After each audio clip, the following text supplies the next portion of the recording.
देखिए आज के वीडियो में बात करते हैं कि दो समतल दर्पण रखे हुए हैं और समतल दर्पणों को किसी कोण पर रख दिया है। आप लोगों ने कभी देखा होगा, जैसे मान लीजिए हम बार्बर वाली दुकान पर जाते हैं, शेविंग कराने जा रहे हैं, बाल कटवाने जा रहे हैं, तो वहाँ कई दर्पण लगे होते हैं, तो हमें अपने कई प्रतिबिंब दिखते हैं। एक प्रतिबिंब फिर उसका दूसरे में दिख रहा है, दूसरे का तीसरे में दिख रहा है, इस तरह का आपने देखा होगा। ऐसे ही अगर हम दो समतल दर्पणों को किसी एंगल पर रख देंगे, अब वो एंगल कुछ भी हो सकता है, आपने 90 डिग्री पर रख दिया, आपने 60 डिग्री पर रख दिया, आपने 30 डिग्री पर रख दिया, और फिर उनके बीच में एक ऑब्जेक्ट रख दी, तो उस ऑब्जेक्ट के कितने इमेज बनते हैं इस पॉइंट को हमें समझना है।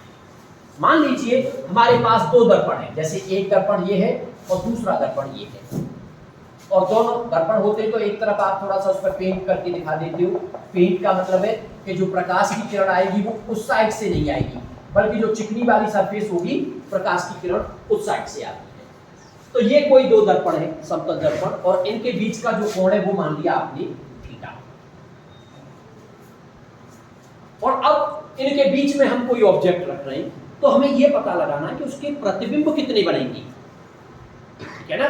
तो भाई लगातार एक प्रतिबिंब बनेगा, वो दूसरे में दिखेगा, दूसरे का फिर तीसरे में दिखेगा, ऐसा होता है ना। कई बार कभी कभी फिल्म देखते हैं तो उसमें एक ही आदमी के बहुत सारे दिख रहे हैं, वहां कांच लगा हुआ है चारों तरफ, ऐसा हो जाता है इस तरह का।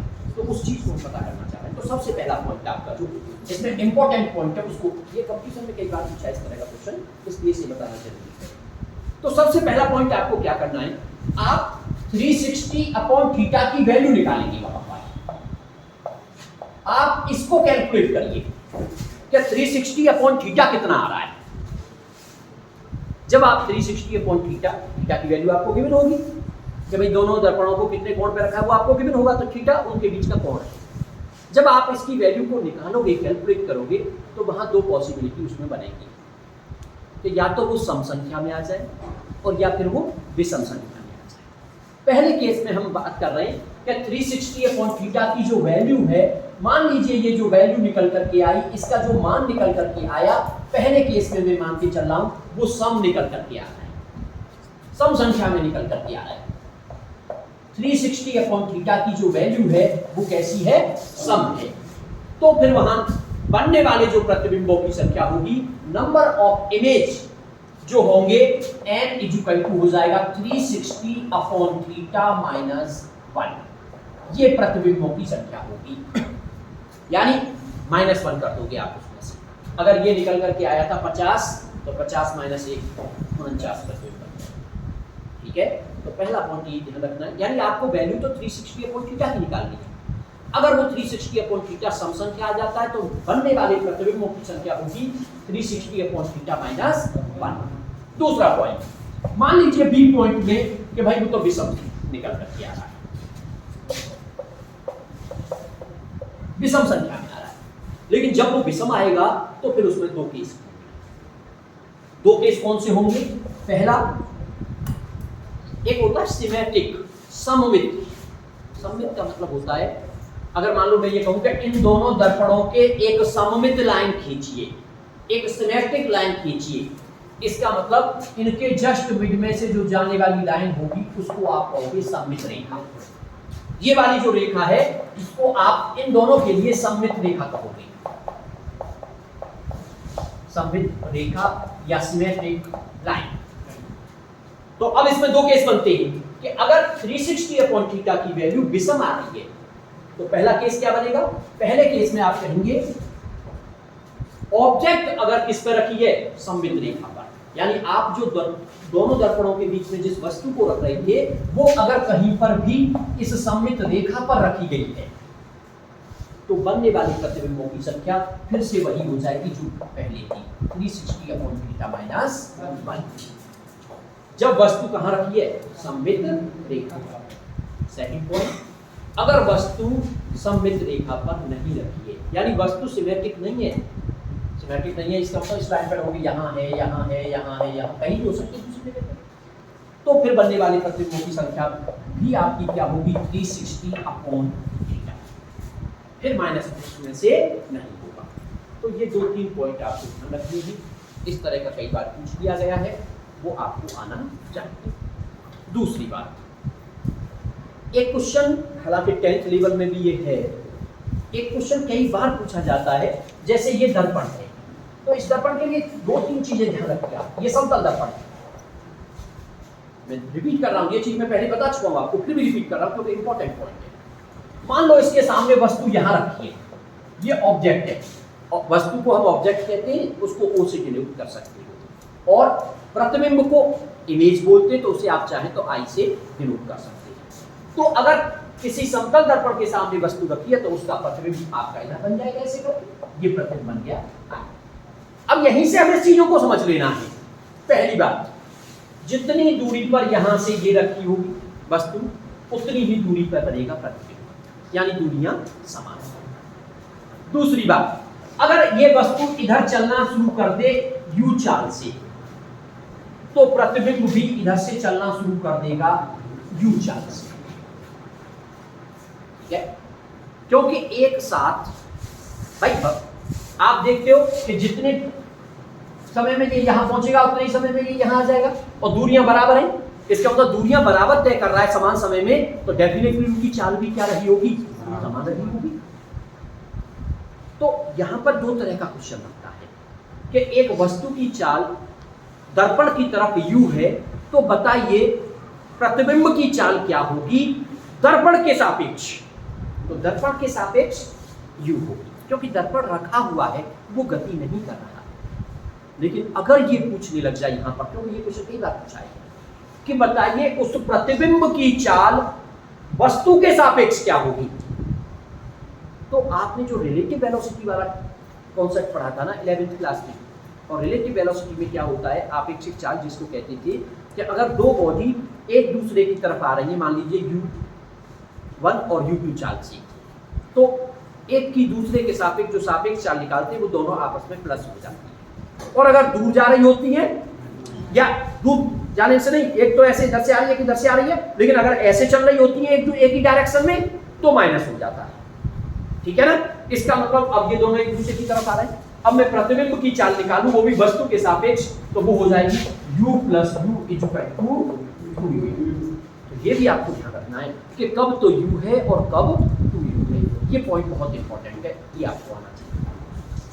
दूसरी जो बात है वो मैंने पहले भी बता चुका था, अगर मान लीजिए कोई प्रकाश किरण, ये कोई समतल दर्पण है ऐसे रखा हुआ है, और कोई प्रकाश किरण नॉर्मल की दिशा में आ रही है, तो नॉर्मल की दिशा में आने का मतलब होता है आई की वैल्यू 0 हो गई, तो फिर उस केस में आई इक्वल टू आर होता है, तो आर की वैल्यू भी 0 हो जाएगी, तो उसी दिशा में वापस चली जाएगी। देखिए कभी कभी ऐसा होता है, जैसे कोई तुमसे ये पूछे कि समतल दर्पण में बताओ उल्टा प्रतिबिंब कैसे बन सकता है। भाई समतल दर्पण में कभी उल्टा प्रतिबिंब नहीं बनता, ये आप जानते हो अच्छी तरह से, क्योंकि समतल दर्पण हमारे सामने रखा है, हम सीधे दिखाई देते हैं उसमें, कि भाई समतल दर्पण में उल्टा प्रतिबिंब कब बन सकता है। मान लीजिए तुम समतल दर्पण के ऊपर खड़े हो गए, ये समतल दर्पण रखा है और आप इसके ऊपर खड़े, ये आपका सिर है और ये आपके पैर है।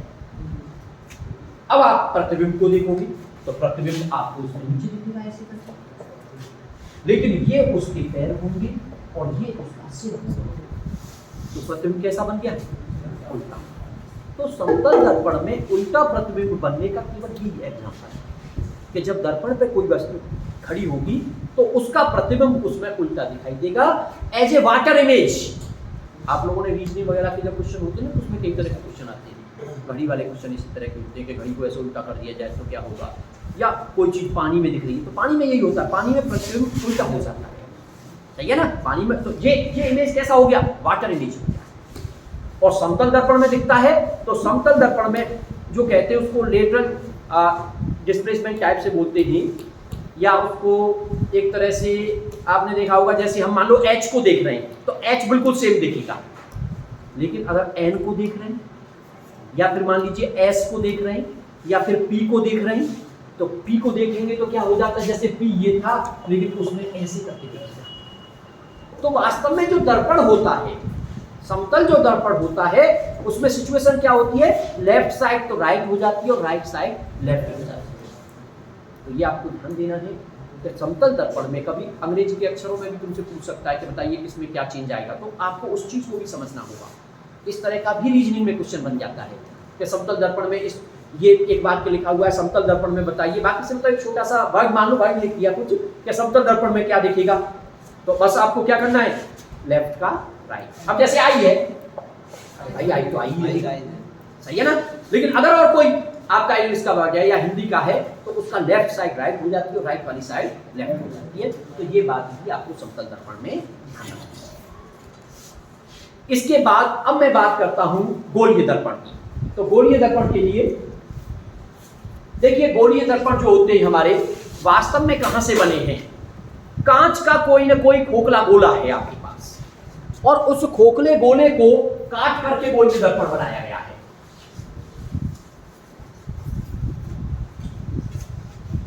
ये जो मैंने बात की ये एक तरह से आपका 9th 10th के टॉपिक थे और हालांकि 10th में ही आपका गोलीय दर्पण दिया जाता है। तो अब हम बात कर रहे हैं गोलीय दर्पणों से, गोलीय दर्पणों से परावर्तन। तो सबसे पहले हमें समझना होगा कि गोलीय दर्पण बना कहां से। भाई दर्पण होता है कांच का होता है, तो कांच का कोई खोखला गोला हो आपके पास और उस खोखले गोले को आपने मान लीजिए कोई उसका एक पोर्शन काट लिया गया है। जैसे हमें अभी अभी समतल दर्पण के लिए एक लाइन खींच दी, वो एक लाइन थोड़ी होती है, वो एक ऐसे प्लेन होता है। आप भी देखते हो जब सामने घर में देखते हो तो प्लेन होता है, लेकिन एक लाइन बना करके उसको जोड़ करते हैं। ऐसे गोलीय दर्पण है, तो मान लीजिए ये कोई गोला है आपके पास, ये कोई गोला है और कांच का बना हुआ खोखला गोला ये। अब आपने क्या किया, इसमें से ऐसे करके काट दिया, ये पोर्शन काट दिया आपने और इस पोर्शन को काट करके इसके एक साइड में पहले सिल्वर की पॉलिश करते हुए और फिर उस पर रेड ऑक्साइड का क्या कर दिया, पेंट कर दिया। तो आपने इस साइड में मान लीजिए इस पर पेंट कर दिया। तो अब ये केवल एक लाइन नहीं है बल्कि ये ऐसी है, ये एक पृष्ठ है, ठीक है ना, ये एक क्षेत्रफल है, एक एरिया है ये, क्योंकि ये वृत्त नहीं है, ये गोला है। और गोला आते ही आपके समझ में आ जाता है कि भाई 3 डायमेंशनल फिगर है, ठीक है। तो अब आपका जो दर्पण हो गया वो ये वाला दर्पण हो गया। और मान लीजिए इसी तरह का एक और मैं ले लेता कि भाई एक गोलीय कांच का खोखला गोला है और अब की बार हम क्या कर देते, मान लीजिए इसको ऐसे करके काट देते और इस तरह से काटने के बाद अब की बार पॉलिश इसमें इस साइड में कर दी जाती है, ये कर दिया जाता है। ये गोलीय दर्पण हो गया। तो अगर आपको गोलीय दर्पण ऐसा लग रहा है जो बीच में से तो गड्ढा है उसमें और किनारों की तरफ उठा हुआ है, बीच में गड्ढा किनारों की तरफ उठा हुआ, जैसे कि ये दिख रहा है, इसको कहते हैं अवतल दर्पण।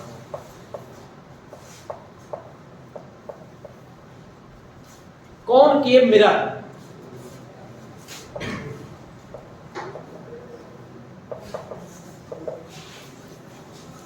ये कॉनकेव मिरर हो गया और आपको लग रहा है बीच में से उठा हुआ है और किनारों की तरफ दबा हुआ है, वो हो गया आपका कॉन्वेक्स उत्तल दर्पण।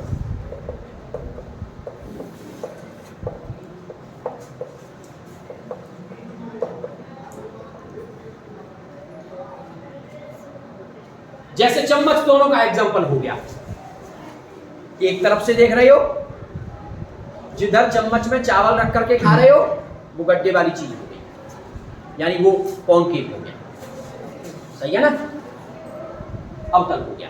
और अगर पलट करके देख रहे हो उत्तल हो गया। तो इस तरह से गोलीय दर्पण आपके जो गोलीय दर्पण है वो 2 तरह के हो गए। अब हमें बात समझिए, क्योंकि देखिए बेसिक कॉन्सेप्टों को समझना बहुत जरूरी है। अब हमें बात समझनी है कि भाई इसके लिए छोटे छोटे जो पॉइंट होते हैं जिनसे चल करके आगे हम इनके बारे में सारी चीजें समझेंगे वो क्या है। तो सबसे पहला पॉइंट ध्रुव, पोल। तो किसी भी दर्पण के लिए ध्रुव किस चीज को कहते हैं, वो पोल किसको कहते हैं। तो पहले पॉइंट पे हम बात कर रहे हैं ध्रुव की, पोल की बात कर रहे हैं। तो जो हमारा दर्पण है ना, उस दर्पण का जो सेंटर पॉइंट होता है, भाई दर्पण हमारे पास ऐसे है, उस दर्पण का जो सेंटर पॉइंट होता है उसको कहते हैं पोल, उसको कहते हैं ध्रुव। इसका मतलब अगर इसकी बात करोगे तो यहां हो जाएगा और इसकी बात करोगे तो यहां हो जाएगा और P से डिनोट करते हैं। दूसरा वक्रता केंद्र, दूसरा पॉइंट आपका वक्रता केंद्र, सेंटर ऑफ कर्वेचर। अब सेंटर ऑफ कर्वेचर क्या होगा भाई? जो हमारा दर्पण है वो निश्चित रूप से किसी न किसी गोले का एक भाग है, गोले में से काटा है आपने उसको, इसका मतलब उस गोले का तो कोई केंद्र होगा, तो गोले का जो केंद्र होगा उसी को उसका कहेंगे वक्रता केंद्र। मान लीजिए ये जो था भाई, ये थोड़ी दिखाया जाएगा जब दर्पण तुमको दिखाया जाएगा, तो ये तो हमने बना रखा है। इसका मतलब अब इस गोले का जो केंद्र है, मान लीजिए सी, तो इस सी को कहोगे वक्रता केंद्र। और इस वाले में अगर गोले का केंद्र देखोगे तो वो इस साइड में होगा, ये होगा वक्रता केंद्र। तो हमारा दर्पण जिस गोले का भाग होता है उस गोले के केंद्र को कहते हैं वक्रता केंद्र। तीसरा पॉइंट आपका वक्रता त्रिज्या, radius of curvature denoted by capital R, इसको चाहो तो सी और इसको चाहो तो पी। दो तरह से परिभाषा दे सकती हूं आप। पहला, हमारा दर्पण जिस गोले का भाग था उस गोले की त्रिज्या को वक्रता त्रिज्या, और दूसरा पोल से लेकर के और वक्रता केंद्र तक के बीच की दूरी को वक्रता त्रिज्या। भाई वास्तव में इस सी से लेकर पी तक की जो दूरी होगी वही तो आर होगा। तो आप ये भी कह सकते हैं the distance between pole and centre of curvature is called radius of curvature. इसका मतलब आप इस डिस्टेंस को कह सकते हो वक्रता त्रिज्या। चौथा पॉइंट, मुख्य अक्ष, प्रिंसिपल एक्सिस। मुख्य अक्ष क्या होता है भाई, उसको समझना बहुत जरूरी है। तो पी और सी को मिलाते हुए जो लाइन खींचते हम, पी और सी को मिलाते हुए जो लाइन खींचते उसको कहते हैं प्रिंसिपल एक्सिस, मुख्य अक्ष। आप कहोगे साहब तो ये है, ये लाइन नहीं है, ये रेखाखंड है, केवल पी और सी को मिलाया है। और लाइन का मतलब होता है उसका कोई आदि और अंत नहीं है, उसको बढ़ाते चले जाओ आगे पीछे। इसका मतलब ये हुआ, अगर मैं इसको आगे ऐसे बढ़ा दूं और इसको इस साइड में बढ़ा दूं तो ये जो लाइन होगी इसको कहेंगे मुख्य अक्ष, और ऐसे ही इसको भी बढ़ा दें ऐसे करके तो इसको बोलेंगे मुख्य अक्ष। तो ये आपका हो गया, ये दोनों मुख्य अक्ष। तो ये चारों पॉइंट क्लियर। पांचवा पॉइंट, अपार्चर, उसको कहते हैं द्वारक। अपार्चर या द्वारक बहुत इंपॉर्टेंट पॉइंट है। देखिए द्वारक क्या होता है, नॉर्मली द्वार का क्या काम है भाई, कमरे के अंदर एंटर करने वाला काम जो होता है वो द्वार का काम है, सही है। ऐसे ही दर्पण के अंदर द्वारक किसको कह रही हो, अपार्चर किसको कह रहे हो, प्रकाश जिसमें से अंदर आए वो द्वारक है। और प्रकाश तो ये हमारा सरफेस है, ऐसे करके दर्पण रखा है तो इस पूरे पे ऐसे करके ही तो आ रहा है। देखिए थोड़ा सा सोचिए जरा, जो दर्पण है ना वो केवल एक लाइन नहीं है, बल्कि ऐसे मान लो एक प्लेट मान लो आप अपने मन में, कस्तरी होती है ना, घर में खाना खाते हैं तो प्लेट की दो सरफेस हो जाती है। एक प्लेट की सरफेस एक तरह से जिसमें चावल वगैरह या खाना आप रखोगे वो हो गई अवतल, और उसे दूसरी तरफ से देखेंगे तो वो हो गई उत्तल। तो वास्तव में ये जो पोर्शन दिख रहे हैं तुम्हें, ये जो पोर्शन दिख रहे हैं ये वो प्लेट है। तो प्लेट का मतलब, अब प्लेट जब ऐसा पोर्शन होगी तो उसकी एक पेरीफेरी होती है उसकी, यानी प्लेट के किनारे पर्दी टाइप की बन गई, किनारे बन गई उसकी, और उन किनारों को अगर मिला देंगे तो वो हो जाएगा उसका व्यास।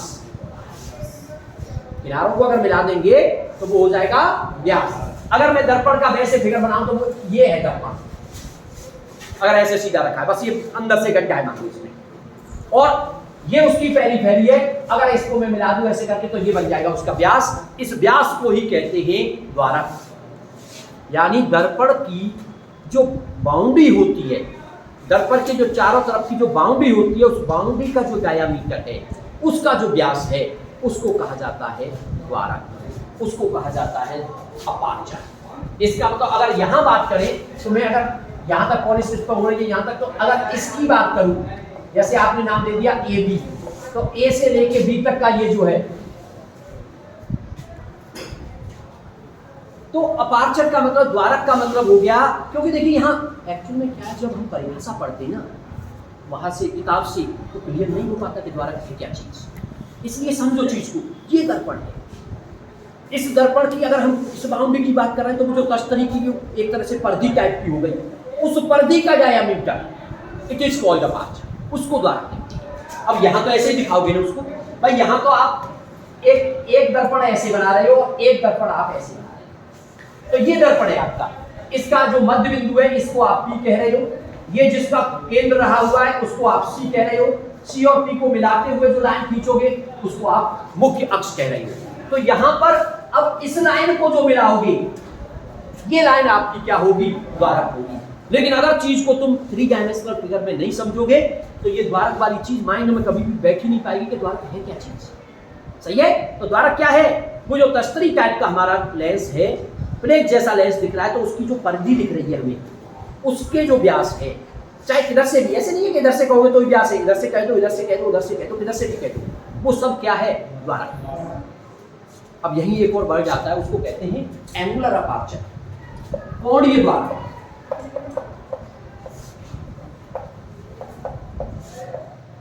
एक वर्ड आता है एंगुलर अपार्चर, कोणीय द्वारक।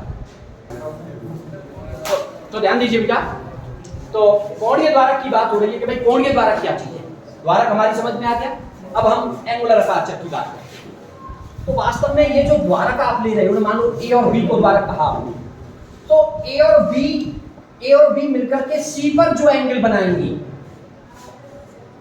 सी पर जो एंगल बनेगा उसको कहते हैं एंगुलर अपार्चर।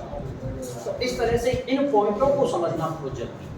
जब तक आप इन पॉइंटों को नहीं समझेंगे तो ये समझ के चलिए फिर दर्पण से बनने वाले प्रतिबिंब या फिर वस्तु कहाँ रखी है, कैसा प्रतिबिंब बनेगा, या उसके बारे में जो भी चीज़ है वो फिर समझ में नहीं आ सकती। और एक और पॉइंट जो बहुत इंपॉर्टेंट है वो ये है फोकस बिंदु वाला, कि भाई फोकस बिंदु, क्योंकि देखिए आपको पहले दर्पण में फोकस बिंदु को समझना होगा, फोकस दूरी को समझना होगा, क्योंकि जितना भी काम अब आगे बढ़ना है वो फोकस दूरी से आगे बढ़ना है, और फोकस दूरी को तभी समझ पाएंगे जब पहले फोकस बिंदु को समझें। तो दोनों दर्पणों में अलग अलग, और फिर उसी तरह से लेंसों में भी उसको समझना होगा। तो अब मैं जो अगला पॉइंट बात कर रहा हूँ वो अगले पॉइंट की बात कर रहे हैं हम फोकस बिंदु की।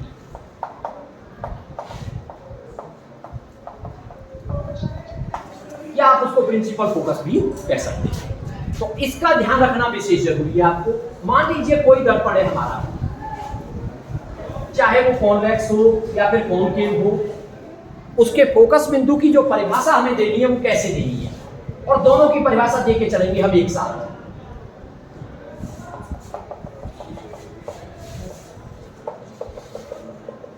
ये वाला, ये मानो P है, ये जो लाइन खींची आपने ये P हो गया, इसका ये सेंटर ऑफ कर्वेचर C हो गया, ये आपका M1 M2 आपने नाम दे दिया, ये आपका मुख्य अक्ष हो गया। और इसी तरीके से आप इसमें भी दिखा सकते हो, ये B हो गया, लेकिन इसका C, इस बात को समझना जरूरी है कि C किधर होगा। तो जिधर गोला बनेगा C तो उधर ही जाएगा ना, इसका मतलब इसका जो C होगा वो इस साइड में होगा। ये C हो गया और ये B हो गया। अब देखिए मान लीजिए ये समांतर किरणें आ रही हैं, किसके समांतर है साहब? मुख्य अक्ष के समांतर। मुख्य अक्ष के समांतर, डेफिनेशन का ध्यान दीजिए, मुख्य अक्ष के समांतर आने वाली प्रकाश किरणें परावर्तन के पश्चात जिस बिंदु पर मिल जाएं, यानी ये परावर्तन होने के बाद मान लो यहां कोई पॉइंट है और ये ऐसे आकर के मिलती है, ऐसे आकर के मिलती है। तो सिंपल परिभाषा हो गई किसकी? फोकस बिंदु की। क्या परिभाषा हो गई? कि मुख्य अक्ष के समांतर आने वाली किरणें परावर्तन के पश्चात जिस बिंदु पर मिलती हैं, जिस बिंदु पर मिलती हैं उसको कहते हैं फोकस बिंदु। किसमें? अवतल वाले केस में। ये कौन सा है? अवतल दर्पण। अब लेकिन उत्तल में आप इसी चीज को कहोगे, अब उत्तल में ये प्रकाश किरणें आ रही है समांतर, अब लेकिन किरणें उधर तो जा नहीं सकती बल्कि लौटेंगी इधर। अब लौटेंगी तो कैसे लौटती है? ऐसा लगता है जैसे ये लौट करके किसी पॉइंट से आ रही है, मान लो इस पॉइंट से लौट करके आ रही है, तो लौटना तो इनको इधर है, लेकिन ऐसे लगेगा जैसे लौट के यहां से आ रही है। तो ये ऐसे चली जाएगी, ये ऐसे चली जाएगी, ये वाली ऐसे चली गई और ये वाली ऐसे चली गई। तो उसमें जो किरणें होती हैं वो क्या हो जाती है, कन्वर्ज, मिल गई आपस में, लेकिन इसमें डाइवर्ज हो गई। लेकिन ऐसा लग रहा है जैसे किसी एक बिंदु से आ रही है, तो जिस बिंदु से आती हुई लग रही है उसको फोकस बिंदु कहते हैं इसमें, और इसमें जिस पे आकर के रियल में मिल जाती है उसको फोकस बिंदु कहते हैं। तो दोनों की परिभाषा अलग अलग हो गई। अगर आप अवतल दर्पण के फोकस बिंदु की परिभाषा देना चाहते हो तो मुख्य अक्ष के समांतर आने वाली प्रकाश किरणें परावर्तन के पश्चात जिस बिंदु पर मिल जाती है, जिस बिंदु पर फोकस उस पर मिलती है, मुख्य अक्ष पर मिलती है, ये भी लाइन ले दो क्योंकि इसको मुख्य अक्ष ही तो कह रहे हो, जिस बिंदु पर मुख्य अक्ष पर मिलती है उस बिंदु को फोकस बिंदु कहती है। लेकिन अगर इसमें परिभाषा दोगी तो इसमें क्या कहोगे कि मुख्य अक्ष के समांतर आने वाली प्रकाश किरणें परावर्तन के पश्चात जिस बिंदु से जाती हुई प्रतीत होती हैं। देखिए किरणें तो इधर लौट गई, लेकिन ऐसे लग रहा है ये लौटने वाली किरणें जो है वो किसी एक बिंदु से आ रही हैं। तो परावर्तन के पश्चात जिस बिंदु से आती हुई प्रतीत होती है उस बिंदु को क्या कहते हैं, फोकस बिंदु कहते हैं। तो दोनों की परिभाषा में अंतर है। अगर आप कंबाइंड डेफिनेशन देना चाह रहे हैं कि एक ही में दोनों की परिभाषा आ जाए तो फिर ऑब्लिक करके लिखना पड़ेगा कि मुख्य अक्ष के समांतर आने वाली प्रकाश किरणें परावर्तन के पश्चात जिस बिंदु पर मिल जाए अथवा जिस बिंदु से आती हुई प्रतीत हो उस बिंदु को फोकस बिंदु कहते हैं। क्लियर? तो ये आपका फोकस बिंदु हो गया सर, ये एफ और ये इसमें है। अब बात आती है अगला पॉइंट आपका फोकस दूरी। देखिए फोकस दूरी सिंपल परिभाषा, ये फोकस बिंदु से लेकर के और पी तक की जो दूरी होगी उसी को हम कहते हैं फोकस दूरी। और इसमें भी एफ से लेकर के पी तक की दूरी यानी ये वाली जो डिस्टेंस है आपकी, इसको आप फोकस दूरी कहोगे एंड डिनोटेड बाय एफ। तो ये हो गई आपकी फोकस दूरी। इसके बाद एक होता है फोकल प्लेन, फोकस तल। एक पॉइंट और होता है आगे वाला 9वां नंबर फोकस तल। फोकस तल हम किसको कहते हैं? तो ये जो फोकस बिंदु है इससे जाने वाला तल जो कि मुख्य अक्ष के लंबवत हो, यानी ये फोकस बिंदु है तो इससे जाने वाला ये वाला तल, ये तल का एक लाइन नहीं है, ये ऐसे है तल, और ऐसे यहां से ये जाने वाला एक तल, इसको कहते हैं हम फोकस तल।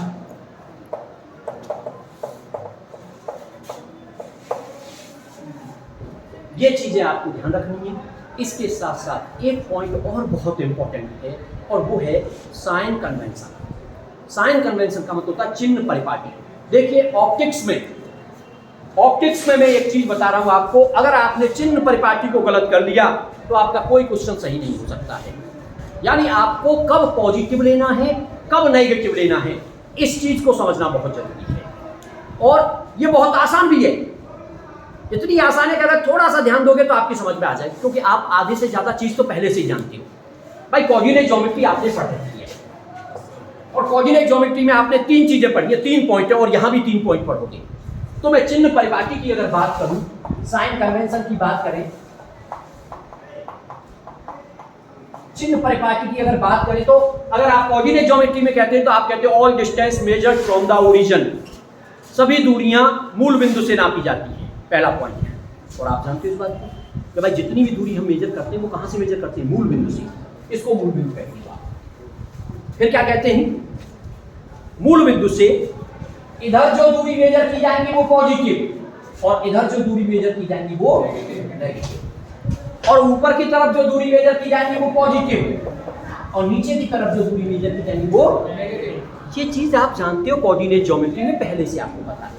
और इसी आधार पे आप कोऑर्डिनेट्स निकालते थे कि जैसे 3,2 है तो कब -3,-2 होगा, कब क्या होगा, पहले क्वाड्रेंट में कैसे आएगा, दूसरे में कैसे आएगा, तीसरे में कैसे आएगा, चौथे में कैसे आएगा। सही है ना? केवल थोड़ा सा चेंज करना है हमें। तो चिन्ह परिपाटी, अब यहां हम दूरी किसके लिए ले रहे हैं भाई, दर्पण के लिए। तो सबसे पहला पॉइंट, मान लीजिए हमने दर्पण को यहां रख दिया, जो दर्पण है हमारा वो ऐसे रखा। तो सबसे पहला point, all distance measured from the pole. अब मूल बिंदु नहीं कहोगे क्योंकि वहां कोऑर्डिनेट ज्योमेट्री थोड़ी है। सभी दूरी जब भी नापी जाएंगी कहां से नापी जाएंगी, ध्रुव से नापी जाएंगी।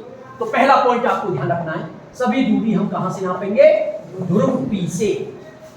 All distance measured from pole, दूसरा पॉइंट। हालांकि मैं इसी की तरह रखूंगा उसको, लेकिन समझना है तुम्हें चीज को, क्योंकि जब दर्पण रखा होगा तो वस्तु हमेशा दर्पण के सामने रखी जाती है। ऐसा तो है नहीं कि हम बाल काटने से दर्पण के जाके पीछे खड़े हो गए, अरे भाई पीछे खड़े हो जाएंगे दिखाई नहीं देगा कुछ, इसका मतलब सामने रहना है। तो अब हमारा दर्पण ये है, इसका मतलब वस्तु डेफिनेटली ये होगी, ये वस्तु है, सामने होगी वस्तु उस दर्पण की। अब प्रकाश किरण कहां से चलती है? वस्तु से। वस्तु से किरणें चलती हैं और परावर्तित होकर जहां मिलती हैं वहां पर बन जाता है प्रतिबिंब। तो वस्तु से चलने वाली किरण, मान लो ये किरण है, तो इसको कहेंगे आपतित किरण।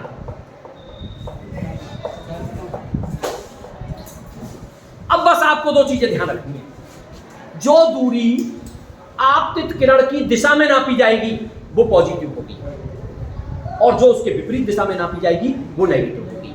लेकिन ध्यान उसके लिए ये रखना है कि दूरी की नापने की शुरुआत करेंगे पोल से, और पोल कहां है हमारा? ये जो O माना था, अब ये हमारा हो गया P, पोल हो गया। सही है। अब मान लो मैं यहां से और इस दूरी को नाप रहा हूं आगे की तरफ, तो कैसे नापी जाएगी? पॉजिटिव। क्यों? क्योंकि आपतित किरण की दिशा इधर है, दिशा की बात की जा रही है, आपतित किरण इधर जा रही है, इसका मतलब यहां से इधर जो दूरी नापी जाएंगी वो पॉजिटिव, लेकिन यहां से इधर जो दूरी नापी जाएंगी वो नेगेटिव। सही है ना? इसका मतलब अब मैं तुमसे कहूंगा अच्छा बताओ वस्तु की दूरी क्या कैसी होगी, क्योंकि वस्तु तो ये रखी है, तो वस्तु की दूरी होगी नेगेटिव, और वस्तु की दूरी हमेशा नेगेटिव होगी। अब क्यों नेगेटिव है? क्योंकि आपतित किरण तो वस्तु से ही चलेगी, और आप उसे पोल से नापोगे वस्तु की तरफ तो वो नेगेटिव आएगी। और जो दूरी यहां से ऊपर की तरफ नापोगे, यानी मुख्य अक्ष के ऊपर की तरफ, वो धनात्मक, और मुख्य अक्ष के नीचे की तरफ ऋणात्मक। तो केवल 3 पॉइंट है। पहला पॉइंट, सभी दूरियां ध्रुव से नापेंगे। दूसरा पॉइंट, आपतित किरण की दिशा में जो दूरी नापी जाएंगी धनात्मक, और विपरीत दिशा में जो दूरी नापी जाएंगी ऋणात्मक। तीसरा पॉइंट, मुख्य अक्ष के ऊपर की तरफ धनात्मक और मुख्य अक्ष के नीचे की तरफ ऋणात्मक। अब मैं यही तुमसे 1-2 क्वेश्चन करता हूं। पहला क्वेश्चन, दर्पण हमारा कैसा है? दर्पण है हमारा अवतल, और अवतल दर्पण में आप अच्छी तरह से जानते हो ये पोल होता है, यहां कहीं C होता है, और बीच में कहीं फोकस आया था, दिखाया बीच, और C से लेके P तक की दूरी को आप R कहते हो वक्रता त्रिज्या, और F से P तक की दूरी को कहते हो फोकस दूरी। अब बस मेरा क्वेश्चन ये है कि इसमें R और F कैसे होंगे, पॉजिटिव के नेगेटिव?